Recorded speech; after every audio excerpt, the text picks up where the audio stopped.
Pagi anak-anak.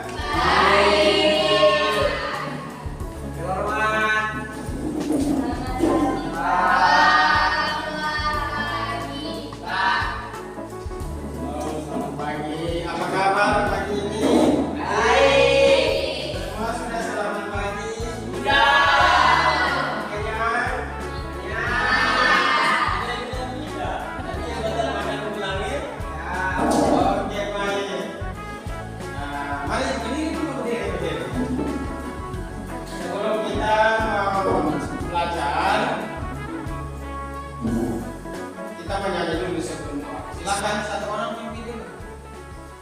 Nyanyi lagu. Satu pimpin dulu satu lagu. Dengan Tuhan Yesus tidak berubah.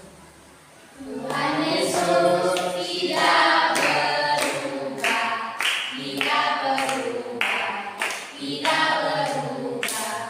Tuhan Yesus tidak berubah, tak berubah selama-lamanya. Tuhan Yesus tidak berubah, tidak berubah, tidak berubah. Tuhan Yesus tidak berubah, tak berubah selama-lamanya. Ya, doa.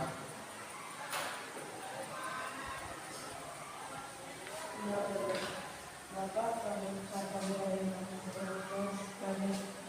belajar Bapak kami guru kami memberikan suatu kami jawab.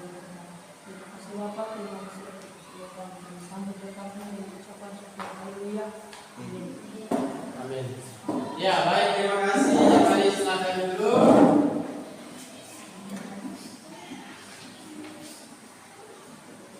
Ya, Abang mau ngecek kembali ya kehadiran pagi hari ini. Selain dari ini, siapa lagi yang tidak hadir? Saya. Itu cuma Jenny ya. Semuanya hadir ya, tidak hadir. Ya, baik. Pagi hari ini kita akan masuk pada materi di kelas 8 ini tentang hidup beriman. Ya, tentang hidup beriman.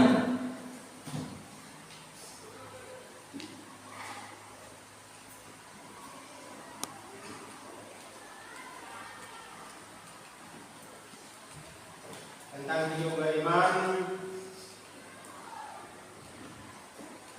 Sebelumnya Pak tanya dulu.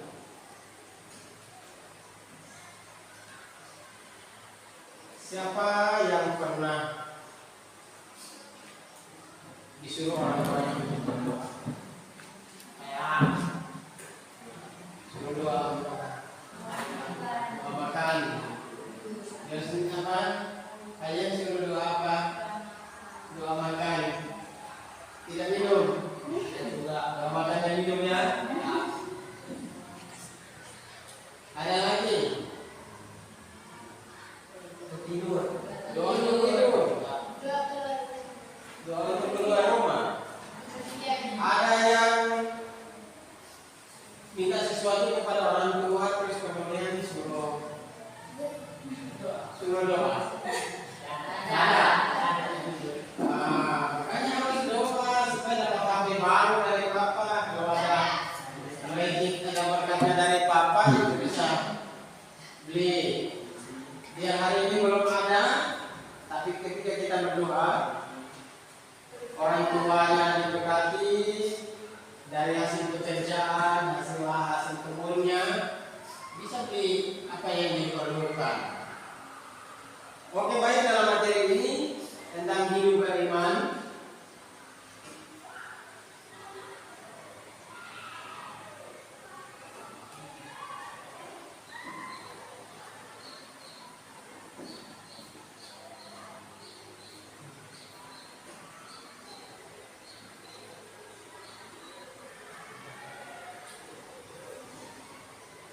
Yang pertama adalah kita bisa dapat memahami tentang arti sikap hidup beriman dari materi yang ada. Kemudian yang menjadi indikator dalam materi kita adalah mendiskusikan tentang beriman kepada Allah. Beriman kepada Allah. Kemudian yang kedua adalah siswa dapat menguraikan mengapa orang perlu beriman kepada Allah di dalam diri Yesus Kristus. Yang kedua, kemudian yang ketiga menyebutkan langkah-langkah seseorang bertumbuh dalam atau kepada Allah. Ya, yang menjadi tujuan pelajaran kita, tujuan pelajaran hari ini adalah peserta didik mampu mensyukuri dirinya adalah anugerah iman kepada anugerah karena iman di dalam Yesus Kristus. Jadi kita mampu mensyukuri diri kita ada sampai hari ini karena kita memperoleh anugerah dalam diri Yesus Kristus. Itu yang pertama. Kemudian yang kedua, tujuan pelajaran yang kedua mendiskusikan tentang beriman kepada Allah. Ya, diperhatikan. Kemudian yang ketiga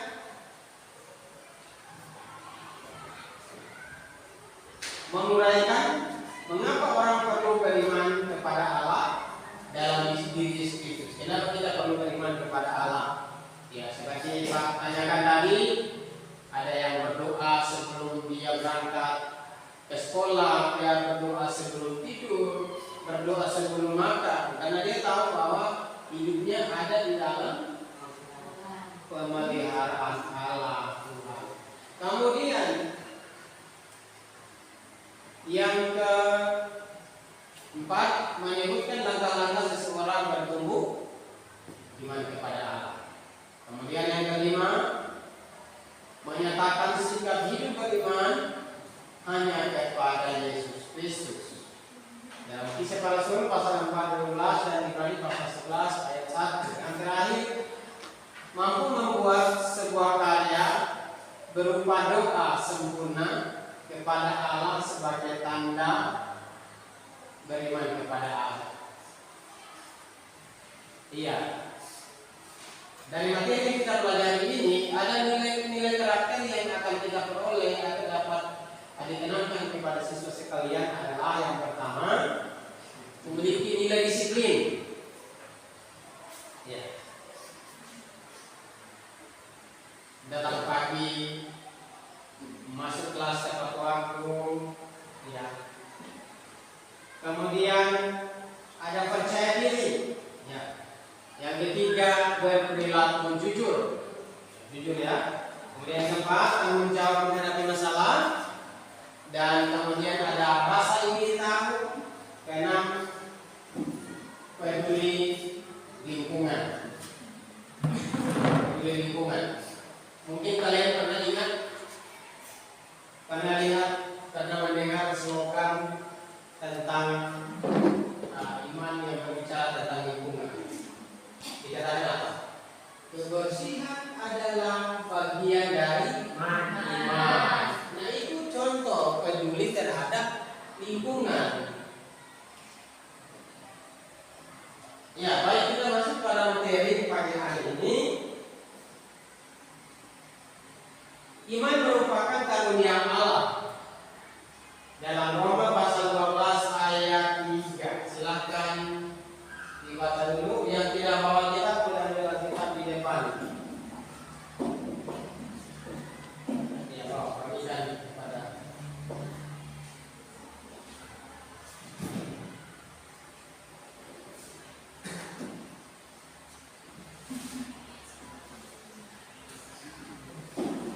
Roma pasal 12 ayat 3. Pak juga baca ya.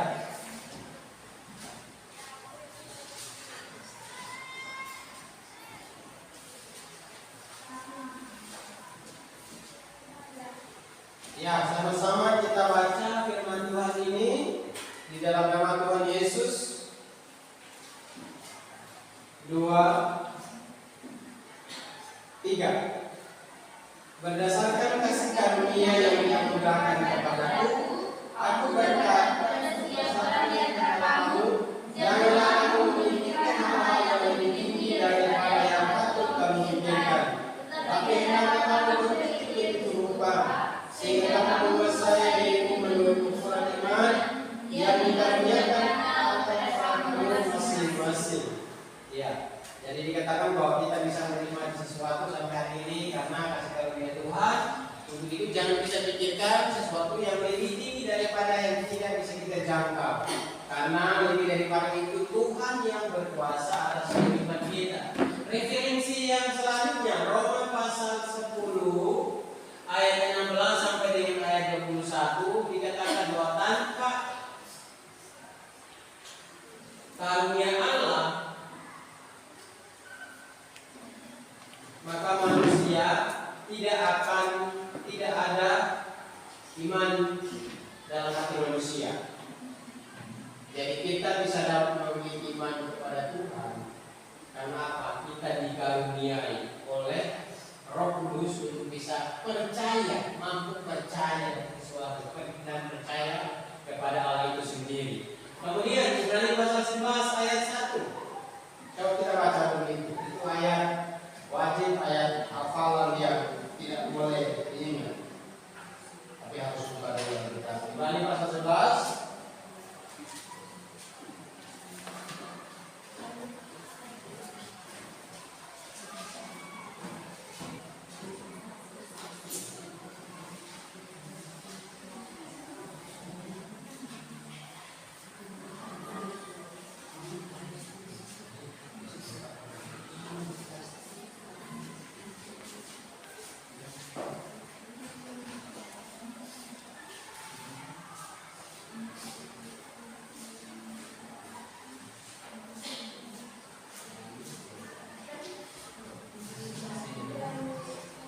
Ya, Ibrani pasal 11 ayat 1. Sama-sama kita baca dalam nama Tuhan Yesus. 2, 3. Iman adalah dasar dari segala sesuatu yang kita harapkan dan bukti dari segala sesuatu yang tidak kita lihat. Ya, selanjutnya kita baca juga dari Kisah Para Rasul pasal 4 ayat 12. Kisah Para Rasul pasal 4 ayat 12.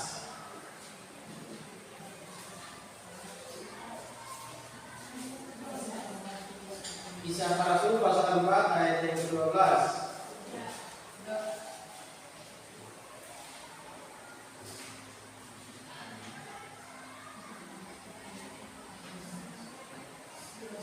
Ya, sama-sama kita baca firman Tuhan di dalam nama Tuhan Yesus.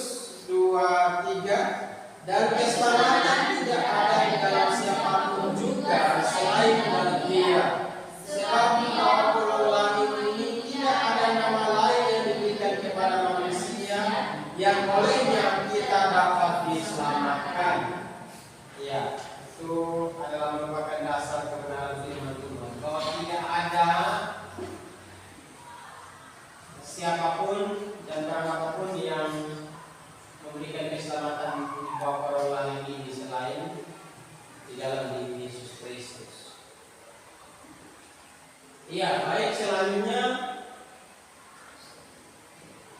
beriman kepada Allah berarti kita mengaku bahwa Allah sebagai realitas atau yang nyata, yang hadir, yang real dalam kehidupan kita sebagai anak-anak Tuhan, orang yang percaya kepada Tuhan. Ya, contohnya seperti apa? Kita masih merasakan kehidupan yang ada. Kenapa kita bisa masih merasakan kehidupan? Karena masih ada nafas kehidupan. Ya, bayangkan kalau di dunia ini sudah hampa udara, sudah tidak ada lagi udara oksigen yang kita hirup, sudah tamat. Iya, jadi itu perlu kita syukuri. Kemudian, beriman kepada Allah berarti kita mengakui Allah sebagai pribadi yang paling berdaulat dalam kehidupan kita. Bayangkan nanti kalian bangun pagi sudah tidak ada matahari lagi, berarti masih tidur terus karena masih gelap, masih malam. habis itu bensin di jalan. Ya, sumber mengakui bahwa Allah sebagai satu-satunya sumber berkah dan anugerah yang sejati. Mengaku bahwa Allah sebagai pemberi makna dan penentu arah hidup ini. Dan orang beriman dikuatkan untuk menjadi alat transformasi di tangan Allah. Jadi kita dianugerahi segala yang baik untuk apa? Kita mampu menjadi alat transformasi di tangan Allah, membawa pencerahan, membawa perubahan. Kasih ingat teman bahwa syukur kita masih ada nafas hidup. Karena orang mau belajar tapi dia sudah tidak bisa belajar karena sakit, biasanya dan sebagainya. Oke, iman yang benar. Iman yang benar itu iman yang timbul karena hubungan dua arah, itu mengenal dan dikenal Allah. Dalam Matius pasal 1 ayat 23 dan Galatia 4 ayat 9. Iman yang benar, kita mengenal Allah dan Allah mengenal kita. Kemudian iman dalam Yesus Kristus. Iman yang benar adalah iman yang berlandaskan pada fakta, bahkan keyakinan bahwa di dalam hanya dalam diri Yesus Kristus ya ada perasaan, ya pengetahuan, ya dikatakan bahwa jika sebuah buku yang mengatakan ada formula tentang hidup, dikatakan ada fakta, ada iman, ada perasaan, ada keyakinan. Faktanya hari ini kita percaya bahwa Tuhan ada itu apa? Seperti tadi pakai contoh, kita masih hidup itu fakta yang hari ini kita alami saat ini. Kemudian ada iman, kita percaya bahwa yang kita dapatkan fakta hari ini itu adalah oleh karena karena keyakinan itu kan dalam kehidupan kita lewat nafas hidup, lewat kesehatan yang ada. Kemudian untuk kita wujudnya ada perasaan apa? Ya, perasaan bersyukur, perasaan senang. Kalau orang dia sudah tarik nafas itu rasa sempit di dunia, kalau sudah tidak bisa bertarik nafas lagi. Ya, jadi itu ada perasaan senang, ada sukacita, ada bersyukur, perasaan bersyukur kepada Tuhan karena dia telah mengalami fakta, kemudian dia percaya bahwa itu terjadi oleh karena iman. Dia percaya bahwa karena Tuhan yang mengerjakan dalam kehidupan. Nah, untuk itu membuat dia untuk semakin yakin, dia percaya bahwa kehidupannya ada di dalam kedaulatan Tuhan. Ya. Iman yang benar akan tampak dalam perbuatan sehari-hari. Ya, seperti tadi ada siswa memberi contoh, dia berdoa ketika dia hendak keluar rumah, berdoa ketika hendak dia mau berangkat ke sekolah, dia berdoa hendak dia mau makan, dia minum, dia mau tidur malam, bangun pagi dan seterusnya. Ada yang mau berdoa untuk dapat HP baru dari mama dan papa. Ada. Berdoalah biar dapat. Percaya Tuhan memberkati orang tuamu supaya kau bisa diberikan apa yang diinginkan. Kemudian iman yang benar menerima apa yang menjadi kehendak Allah. Jadi kalau hari ini kita berpikir untuk melakukan sesuatu tapi belum oleh karena misalkan tidak sehat dan sebagainya, atau ada hambatan dan sebagainya, Tuhan yang berkehendak, Tuhan yang mengatur. Jadi hari dia membaca kunci, tiba-tiba hujan datang, itu semua Tuhan yang mengatur segala aspek apapun di muka bumi ini, semua ada dalam kekuasaan Tuhan. Cuaca, musim, mau hujan, mau panas, Tuhan yang mengatur. Oke, baik. Nah, iman bisa tumbuh atau juga bahkan kandas. Orang yang baru bertobat umumnya memiliki iman yang lemah atau kecil. Namun yang sangat disayangkan adalah bila banyak orang Kristen yang walaupun telah berpuluh-puluh tahun menjadi orang Kristen tetapi memiliki iman yang lemah. Orang yang imannya lemah atau rentan untuk dimungkinkan oleh ajaran-ajaran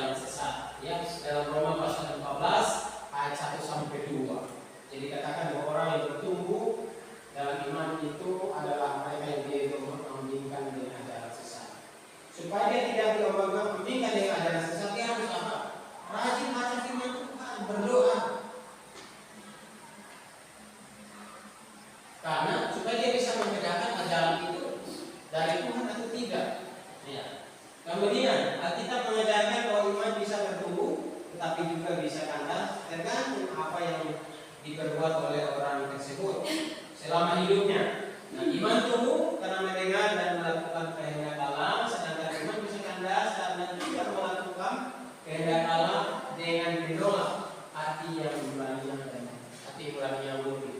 Jadi kenapa imannya seorang bisa kandas? Karena dia menolak kebenaran, ya.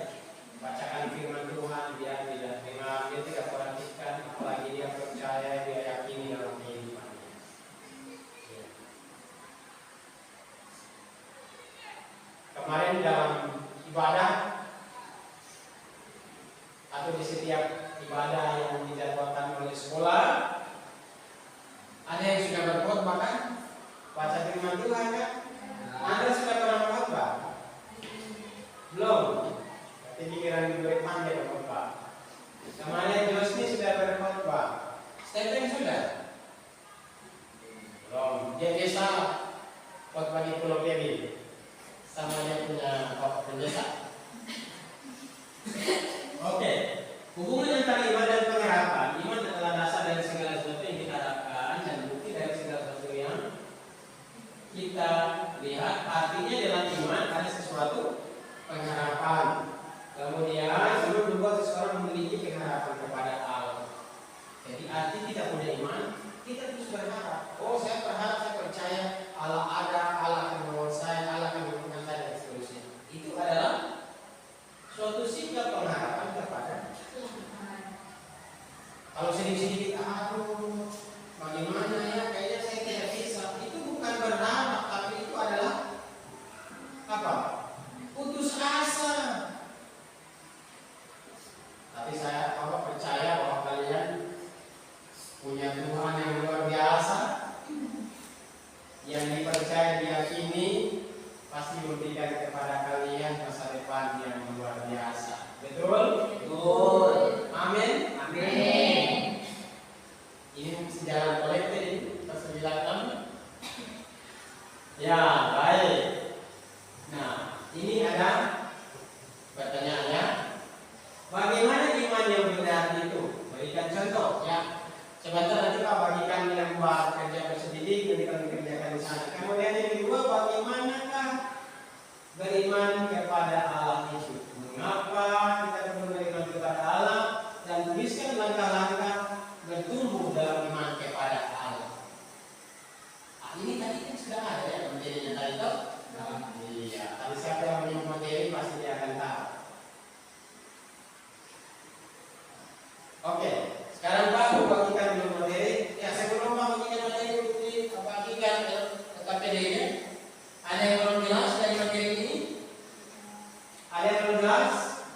Jelas? Jelas. Oke, baik. Berarti ini Pak bagikan.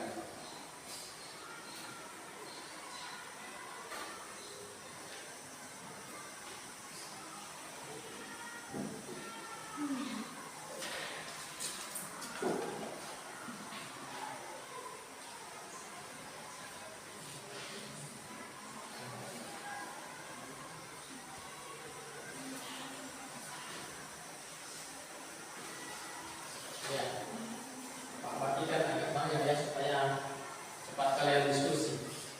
Ya, sekarang kalian kerjakan apa yang menjadi pertanyaan dari materi yang ada di slide. Pak, beri waktu boleh 5 menit? Boleh. Ya, sudah memahami materi pasti jawabnya cepat.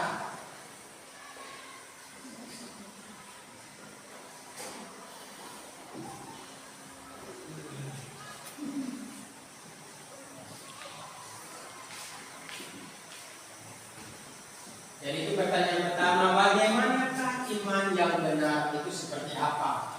Kan boleh juga kalian ambil dasar Alkitab yang kita sudah baca tadi, dari kitab Ibrani, dari kitab Kisah Para Rasul. Ya, boleh ambil dari situ. Jangan lupa nanti tentukan siapa yang mau pilih kelompoknya. Kalau minggu lalu ada yang mau pilih tamannya lain, hari ini ganti juga, jangan ikut terus orangnya. Iya, di pertanyaan pertama tadi, bagaimana iman yang benar itu? Berikan contoh. Contoh iman benar seperti apa? Kemudian yang kedua, bagaimana kita beriman kepada Allah itu. Ya, oke, baik. Bagaimana? Sudah selesai diskusinya? Sudah. Ya, kalau begitu silakan mulai dari kelompok mana dulu? Kelompok yang perempuan. Ah, kali ini perempuan dia akan memberikan pemaparan terhadap hasil diskusi. Ya, silakan. Oh, mantap. Tiga-tiganya berdiri ya. Kalau ini laki-laki memang. Ya, silakan. Selamat pagi teman-teman. Baik. Kami akan membacakan hasil diskusi kami. Saya berdiri. Nomor 1, bagaimanakah iman yang benar itu? Berikan contohnya. Iman yang benar adalah iman yang timbul karena hubungan dua arah mengenal dan dikenal Allah. Contohnya, rajin beribadah dan rajin berdoa. Nomor 2, bagaimanakah iman kepada Allah itu? Mengakui Allah sebagai realitas yang paling real. Nomor 3, mengapa kita perlu beriman kepada Allah? Karena orang beriman dikuatkan untuk menjadi transformasi dalam Allah.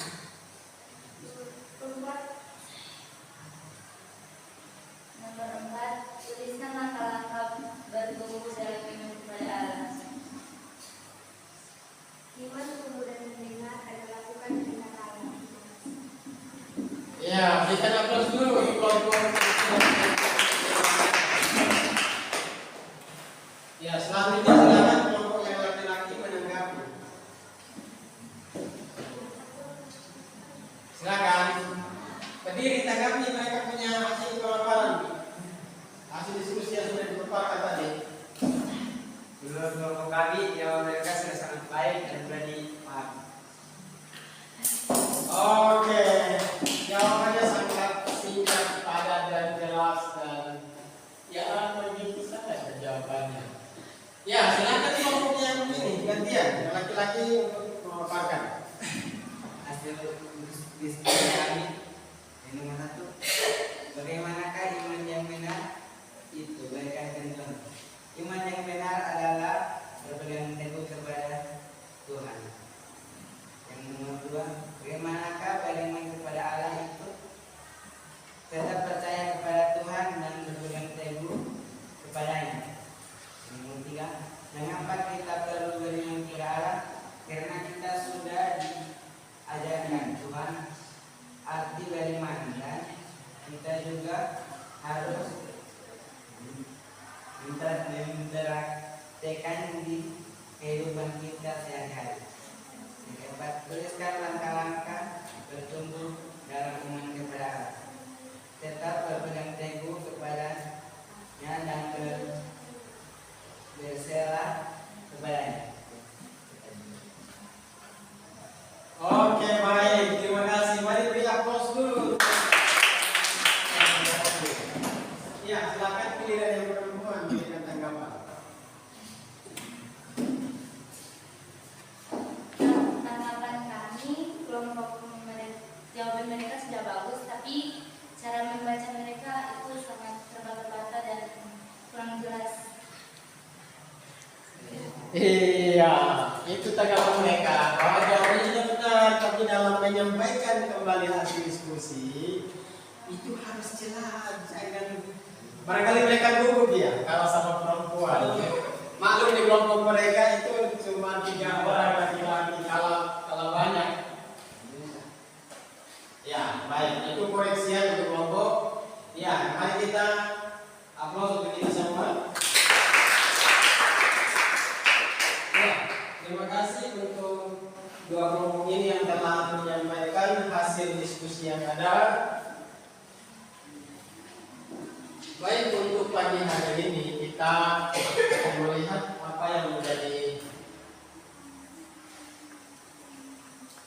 kesimpulan dari materi kita yang ada.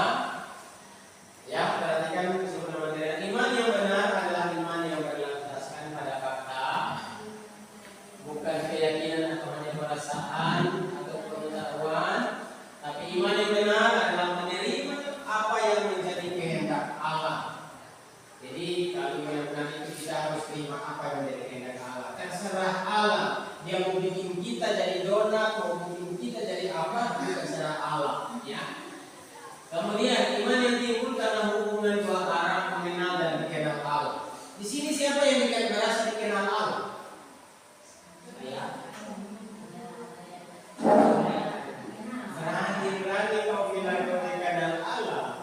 Bagaimana itu?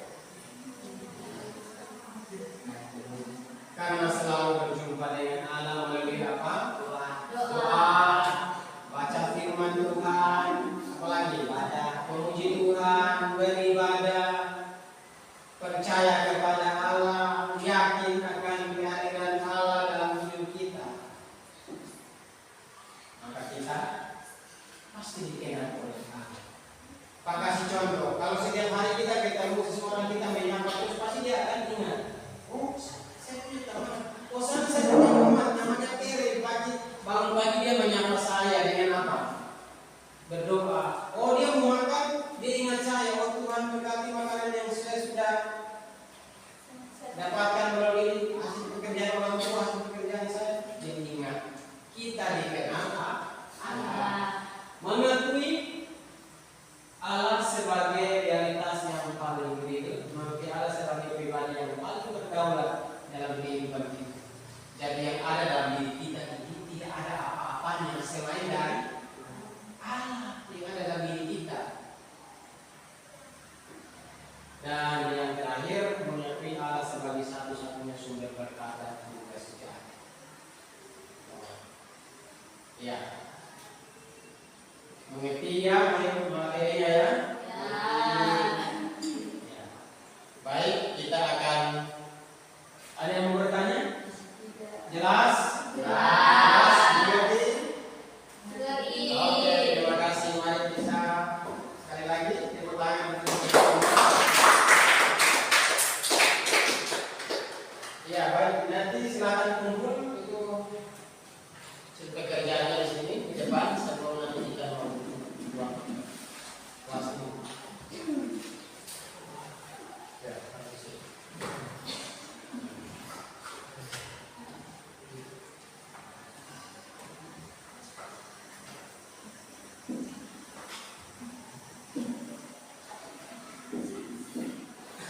Oke, baik, terima kasih untuk kelas kita di pagi hari ini.